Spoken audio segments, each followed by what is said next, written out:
As I travel and speak about my new book, I'm asked many questions. But the one, strangely, the one that is asked the most goes something like this. Tom, what is going on in the workplace? Why is there so much unhappiness and dysfunction in the workplace? Those questions are probably the most asked. And the answer has three parts. The first part has to do with the fact that there is a complete generational disconnect. And with four generations, soon to be five, very different and very distinct groups of people working side by side. Second is a missing attitude of putting the employee first. Now that's right, I said not the customer, I said putting the employee first. That's a little counterintuitive, probably for most of us in this room.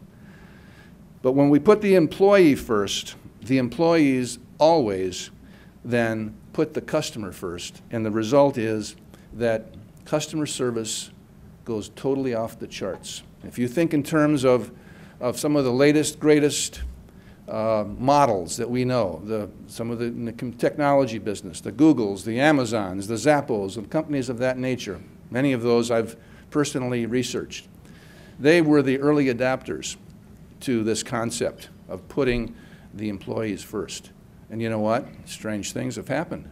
They're also the leading companies. They are the 10x in growth, 10 times growth companies that are leading everyone else in our environment.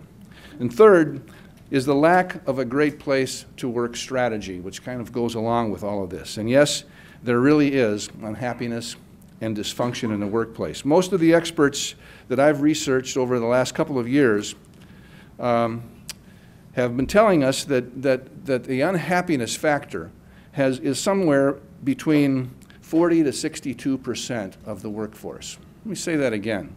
Has been somewhere between 40 and 62% of the workforce is unhappy in their present job.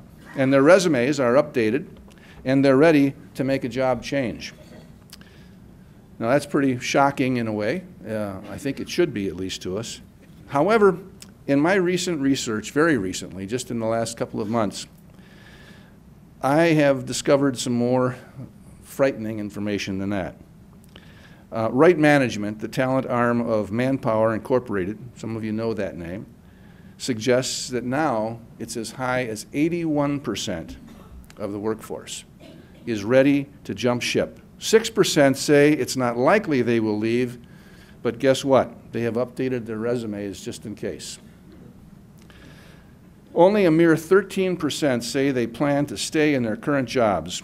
Of course, simply because people say they intend to leave doesn't necessarily mean that they will. But when a survey like this reflects a high level of dissatisfaction, such as this is, it should serve as a major wake-up call to each one of us who are involved in any kind of a business.